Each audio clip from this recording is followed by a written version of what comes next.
Hi, I'm Mike, and I'm joined today with Chris. And today we'll be having a light board discussion on one of the articles that we recently have been reviewing, the Terry Skirvin article on wrist zones.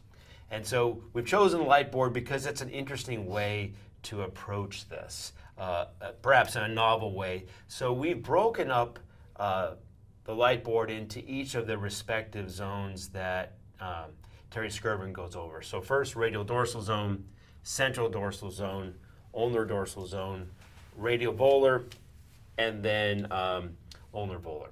So what we're going to do is maybe we'll start on radial dorsal and we'll draw a line in the middle. And this is going to represent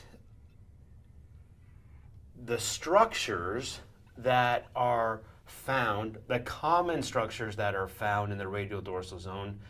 Will represent those on the left or indicate those on the left, and then the common pathologies that are associated with those structures on the right.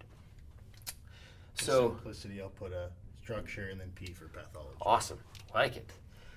So this will be a good chance to just kind of have an open discussion, a freelance discussion based on how the article was pitched. The article was pitched to give us a better way to systematically examine the wrist.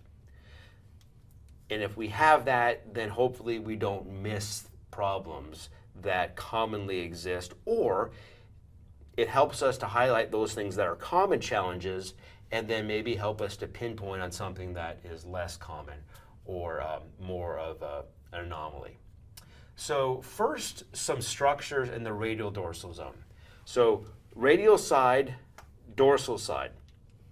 So common structures here would be the first metacarpal joint. So first MC. We would also have the anatomical snuff box.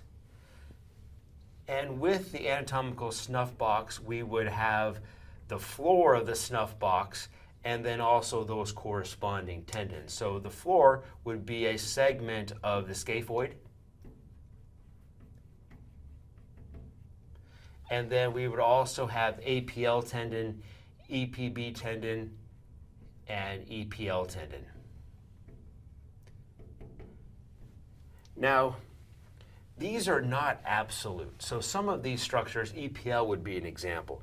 EPL comes around almost on the central zone, so we'll list it on the central zone as well. But then as it makes a radial corner, then it comes over to what would be the radial side. Lister's tubercle arguably could be the border of the radial and central dorsal zone. So let's list Lister's tubercle here, and we'll also list it under the central dorsal zone. And then over here, do you want the same? We'll do the same thing. Okay. Yeah.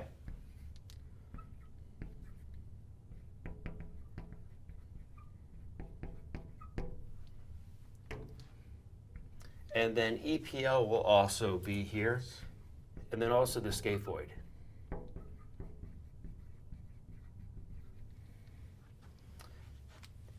Radial sensory nerve Yes.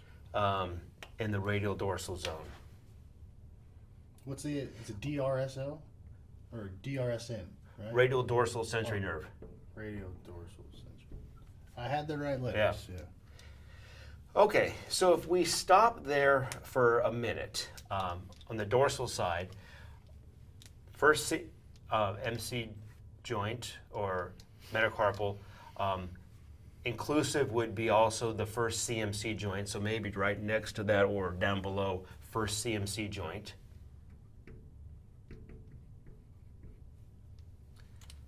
Anatomical snuff box, scaphoid, APL, EPB, EPL, Lister's tubercle, radial sensory nerve, and then first CMC. Okay, so maybe let's start in the bottom because this may be easiest. What is a common pathology that's associated with the first carpal metacarpal joint? Arthritis, I would say, probably Yeah. most common. So OA. OA of the first CMC, the most common place in the hand to have OA. So this is a prevalent problem. Radial digital sensory nerve. You can get a neuritis with this or an inflammation of that nerve. Let's just pain inflam so we don't get into the other side. Lister's tubercle is the bony ridge. So we'll pause on it for a second. APL, EPB, EPL. Thinking Diquervins. Dequins, Yeah. Dequer veins, first dorsal compartment, tenosynovitis. I don't know if I spelled it right, but let's just stop there. Okay. Scaphoid. Well, we have fractures with that commonly. It can become necrotic with a fracture. We have ligament injuries there. But I would say, what do you think the most common would be? Just a scaphoid fracture, or would you say an SL ligament? Fracture. SL ligament may fall a little bit in the central dorsal zone. Okay. And snuff box, that would also be Fall into the same thing. And first metacarpal, rarely do we have challenges in the first metacarpal itself, though you could have a fracture. Okay, now we've talked about some of the ligaments, some of the tendons, and we mentioned the SL ligament, though the SL ligament probably falls best here. What about a larger bone that would fall in the radial dorsal zone? We would have a radial head or a distal radial fracture. So for structure, we'll put the distal radius. And it would be, distal radius here.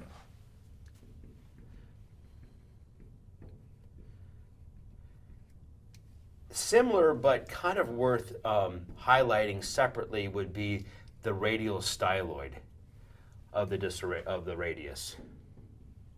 Because we have commonly radial styloid fractures.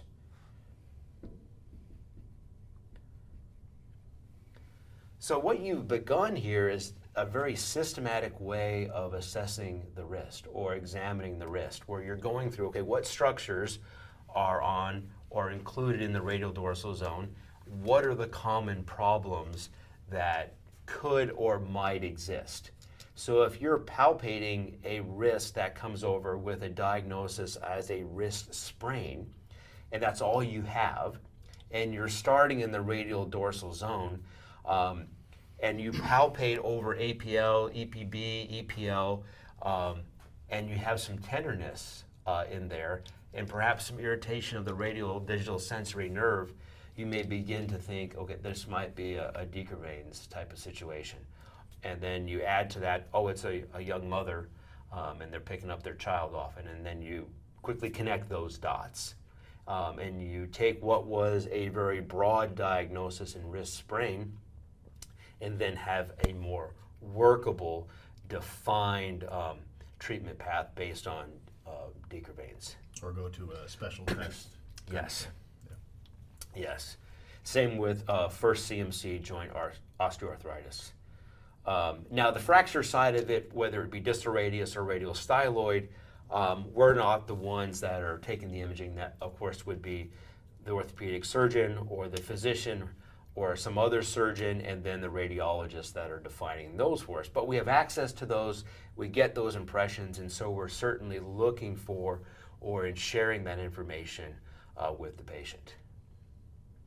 Other thoughts or structures that come to mind in this radial dorsal zone? I think we got pretty much everything that it was super common that I can think of. Okay. Am I missing anything? I think those are probably, that's good on the list. Okay, so let's hop over to the central dorsal zone.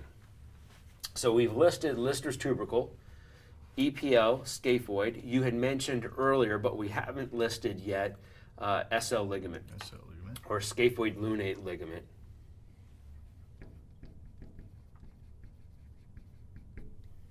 So we can also add the lunate.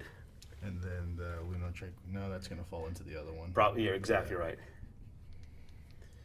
So the lunate,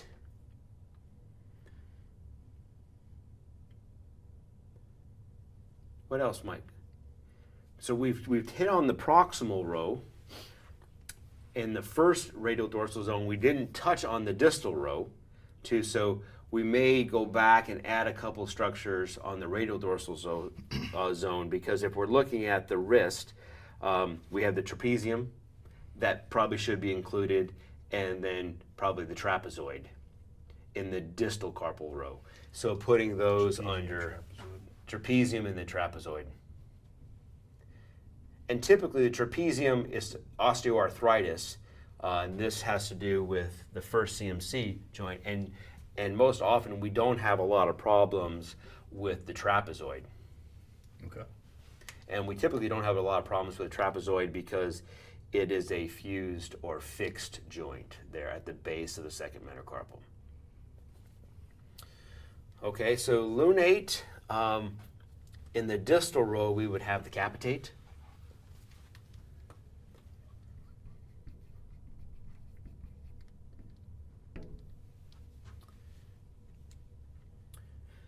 Let's think muscle tendon units for a minute. Are there any muscle tendon units that come in and attach on this radial side or on this central side that we need to think about? Or cross? We got EPB, we got EPO. So EPL, EPB, Yeah. they come and they go at the base of the first and second. Radial dorsal. Or second and third. So definitely ECRL. ECRL. And then maybe ECRB could probably make a better argument here.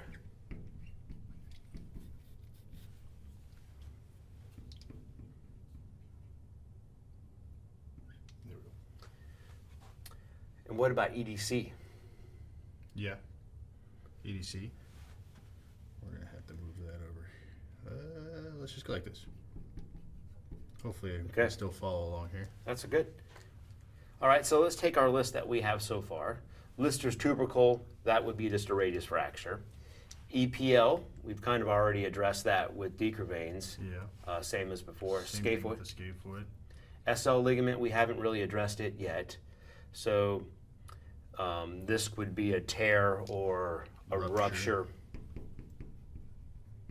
Tear could be anywhere on the scope. Lunate can be fracture, and then also common in lunate is AVN, which is avascular necrosis. Common in gymnasts or individuals that have the radius that is a little bit longer than the ulna, and it tends to encroach on the space of the lunate. Oh, I was curious what would be the reason for that to happen in some So guys. loading, some individuals have a variance, meaning that if the radius should be at this height and the ulnar should be at this height, some individuals have the radius that's longer than it should be. So more of the load is borne on the radius than should be. Typically, it should be an 80-20 split. 80% of the force when you push should come through the radial side, 20% through the ulnar side. When that force distribution is disrupted, you'll see AVN. If that shifts more to like 90-10? Yes. Okay. Or a lot of repetitive movement, or sometimes there might be another insult to it, or a fracture that goes untreated. Capitate, usually not a lot of fractures around the capitate. You could with a car accident or a high trauma accident, but that would probably be the only thing that really pertains. And ECRB. We'll put fracture there. So ECRB and ECRL, though we're talking about the wrist, this would be lateral epicondylitis problems. Typically, we don't see much problem down here at its insertion. Its origin is where we tend to see problems.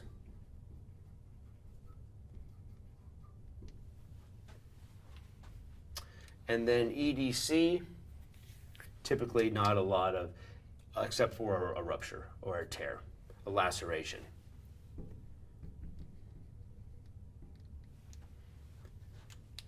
Okay, and other things that come to mind on the central dorsal zone.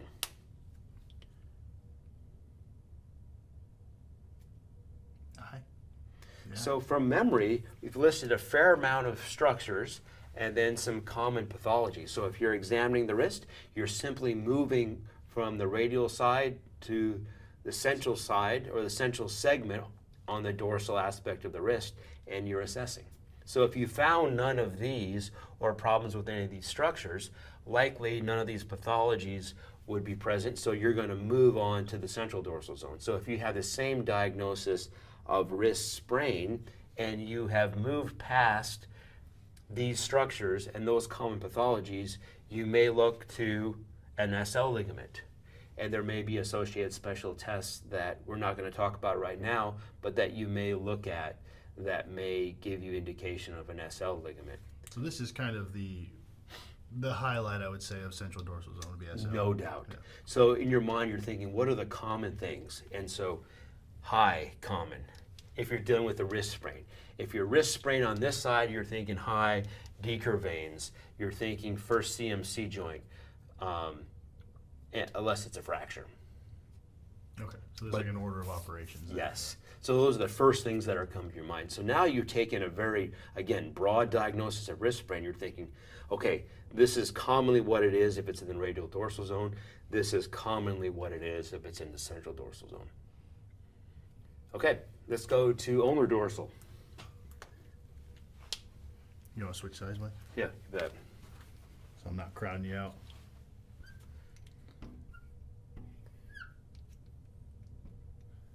I know we can go ahead and put the TFCC here.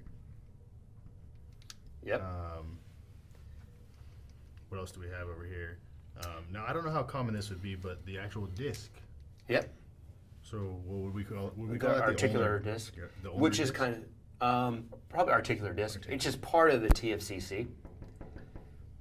And then you would have ECU.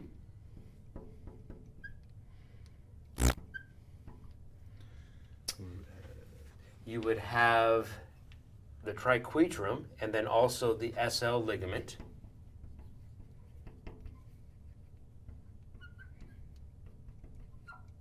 And then we'd have the LT. I'm sorry, the LT ligament. I said SL. I messed you up LT. there. I meant LT ligament, yes. Yeah, gotcha.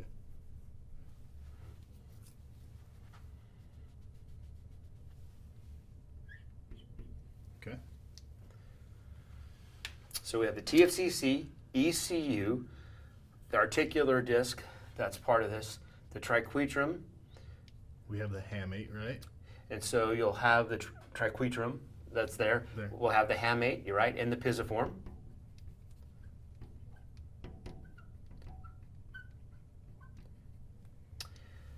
Also the DRUJ, or the distal radial ulnar joint. Arguably, you can make a case for it in between the two of those. But because it functions, the stability of the wrist really is found in the TFCC in the DRUJ. Perhaps it makes sense to keep it in the ulnar dorsal zone. Okay.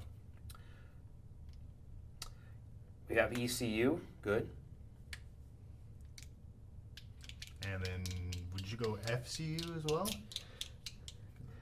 That will fall right here, FCU, on the volar side. So let's pause here for a minute, and there is a type of tissue that we've not included here, and that is nerves. True. Well, actually, we did include a nerve here with the radial digital sensory nerve. Here in the central dorsal zone, PIN, posterior interosseous nerve, could come into play here. So PIN, or radial nerve. Or radial. And then on the ulnar dorsal zone, particularly the ulnar sensory nerve, or a segment of it that comes dorsally on the hand. Okay, so what would be some common problems or pathology with the TFCC? So we have tears, whether that's internal or external, I believe is what we refer to those two, Yep. right? So the external ones being a little less severe. I'm not sure, would that be more common or less common? So those external or the peripheral tears tend to be pretty common. Okay. Hopefully they're more common than the internal or the central tears. So let's say internal or central, and then let's put an asterisk next to that, knowing that's not really a good time. ECU, well, the articular disc would kind of fall with this TFCC, like an instability type, right? So let's just say, and then we'll link that to TFCC. ECU, we have almost like a tendinopathy, right? Like an injury Yes. or some kind of blunt force type activity. And these two often tend to present themselves together in a diagnosis of a wrist sprain. If it's a cumulative trauma and you have a provocative TFCC and ECU, it's kind of a chicken or the egg type of thing. Perhaps a subject for a different day. But these two often present similarly. So we'll kind of give them a little link here. Or I should say they present often together. Triquetrum, often a fracture. Fracture. And then we have a tear there. How common are these LT ligament tears? As common as No. SL? No, Okay. not nearly as common. Let's get a little added note there. Less common. Hamate fracture. Hamate fracture, typically hook of the hamate fracture, common in baseball, bat versus hook of the hamate, common in golf, club versus hook of the hamate. Typically when an individual is maybe hit in baseball, it's, obviously you're hitting the ball and it's that force. In golf, it could be more commonly a root or hard ground Oh, yeah. or a heck of a divot. And then pisiform fracture.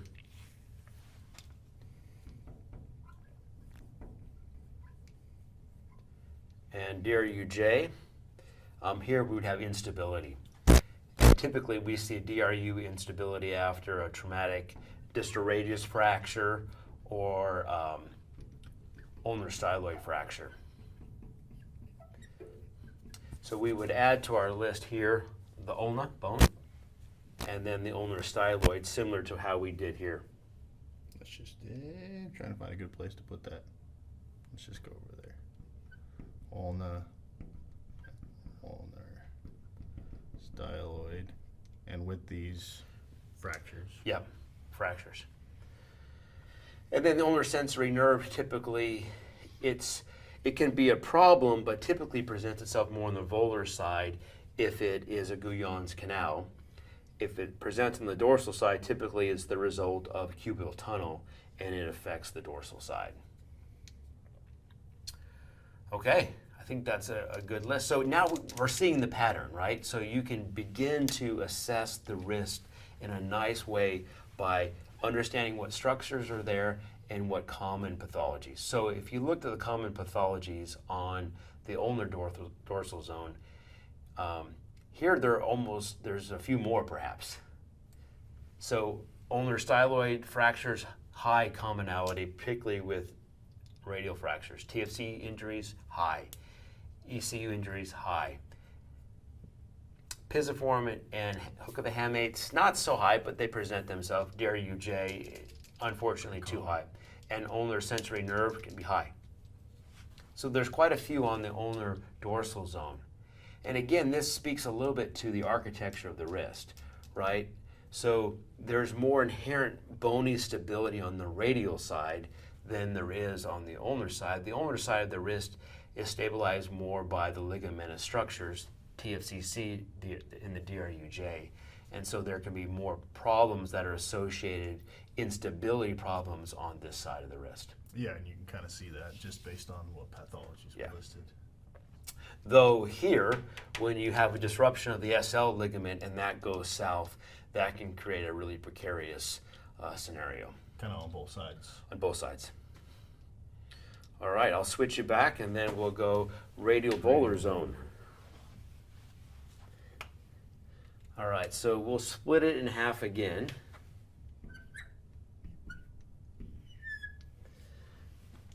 So radial volar, FCR is common, so flexor carpi radialis, median nerve, palmaris longus, and then we have some of the same structures that we have on the radial dorsal zone, and that would be the first CMC, the distal radius, the radial styloid, the trapezium, and the trapezoid. We're just seeing the different side of that. We're seeing the volar aspect.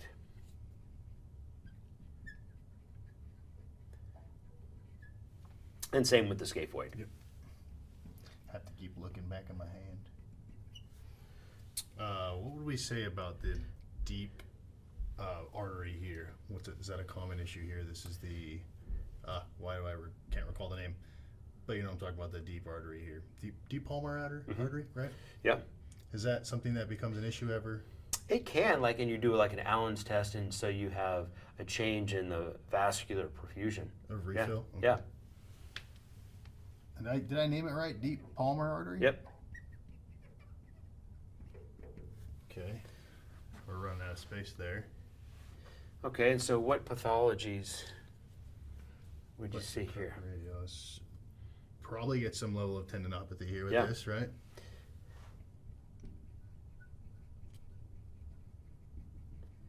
Median nerve, I mean, we have the compression of the median nerve, or we have like the irritation of the median nerve. So I mean, we just carpal tunnel, right? Okay. Well said. Palmaris longus. Correct me if I'm wrong, but not everybody has this to begin with, right? And it Correct. may be on one arm and maybe Correct. not on that other arm. Kind of a spare part. We Yeah. don't see much problem. If anything, palmaris longus tends to go in the fascia. This is a bit of a stretch for involvement, but it's involvement in Dupuytren's contracture, Okay.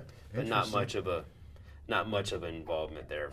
So we'll put that there with an asterisk as like a kind of information type thing. Then we got first CMC, so we have OA here. We have the same thing we had up there is fracture, and pretty much fracture for all these except the deep palmar artery, either taking some kind of direct trauma or would you say some kind of congenital defect maybe? Could be, yeah. Affecting the ability to refill. So I'll just kind of go with capillary refill, and then we can just kind of do Allen's to test that if it's a concern. So what do you think are the highlighted ones on the radial volar zone? Like the most common? Yes. I'm going to go again with CMC, osteoarthritis for sure. Distal radius fracture, probably super common, as I mean, we've seen that a lot. Carpal tunnel seems to be something that doesn't necessarily present by itself. It can kind of come with that distal radius fracture commonly. FCR, I'm curious on your thoughts. How common do you see that to be Not an much. issue? Not very often. Usually if FCR is irritated, it's really compensating for something Okay. in a peculiar position. You know, a typical wrist flexion a lot, but that does not present itself Okay. commonly. FCR tends to be a stabilizer of the carpus. So it's kind of a workhorse. Yeah, it tends to, particularly at the SL ligament, when there's SL ligament dysfunction or LT ligament dysfunction, we see FCR as a dynamic stabilizer. And then actually, let's go over here. So we have FDS Great. and then FDP, and then FPL. FPO. And then I guess that would, so let's just do another list here since we got more room. And then you'd have corresponding lacerations of each of those. Pretty much that's really Yes. the outcome, yeah. So laceration on all these. That can kind of bring themselves into some of these other common issues that we kind of spoke about, right? Mm-hmm. Anything else that I feel like we're missing there? I think that's pretty good. And again, the pattern is what are the most common ones, and then we look to see if we can provoke it with special tests or with palpation, and couple that with the history, and then try to take what is a wrist sprain diagnosis and then narrow it to something that we can productively do something about. And so in this side, on a wrist sprain, not so prevalent. You know, tingling and numbness, it's going to present more as a carpal tunnel. So we don't see the itises as much on the radial volar aspect of the wrist. You had mentioned FCR, but tends not to be, a big tendon that has a lot of tendonitis with it. Oh, you know what else we would have? The recurrent median nerve, Okay. right? I mean, Yeah. very small piece of it, I would say, is actually exposed, but it could be something to think Sure. about. So let's just say recurrent median nerve, just to make it easy. And that could be a laceration. Would you say the most common thing that could really occur to it, but it's not really common? Yeah, or you might have some compression. Okay. Like individuals that have Guyon's canal compression, bikers tend a lot. You may see a bit of this there too. Okay. So that would but that person would be complaining about specifically tingling, numbness in that kind of thenar image. Okay. All right, our final zone, the ulnar volar zone. And it's going to look very similar to the ulnar dorsal. Very similar. It will have FCU versus ECU. It will have the TFCC. It will have the triquetrum. It'll have the LT ligament, the hamate and the pisiform, the DRUJ. It will have the ulnar nerve.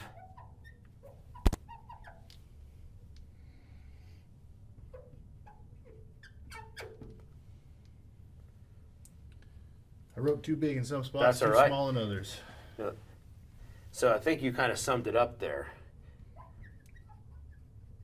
Tendinopathy here. And then we have our same issue here. We have tears, whether they're medial or external. We have our fractures. And then, of course, we have our tears on the ligaments. Get low here. And then this is just be instability from fracture and fracture. Very good. And then this we would have compression or laceration, just like any other nerve for the most part. Yes.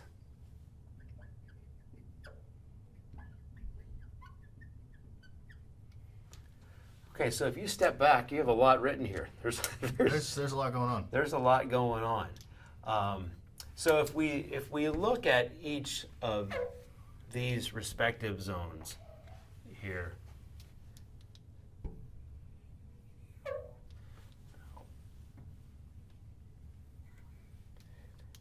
this article was written in 1996. And one of the things I really like about this article is the fact that it's just simple and applicable, right? So you can take the anatomy, and if you understand the anatomy, you can then begin to ferret out what the common pathologies are, and then you can decide what you're going to do about that in an organized, systematic fashion. And then if there's something that's not on here, which are kind of the highlighted items, it helps you to determine, okay, it's not any of these. Now I need to think deeper. I need to think next level. But you still go at it in this systematic manner. You also realize that these zones are for the sake of discussion and for learning, and that they don't really exist, and that structures blend between each, and that's okay. But we understand that, and we're able to then, make sense of it. All right. Are there any other things that come to mind? Actually, it does. I do find it interesting that some of these will kind of lead you up to other parts of the body, right? Like if we're looking at some of these tendinopathies that do come through these zones, they're going to lead you up to the elbow, whether it's on the flexor side or extensor side.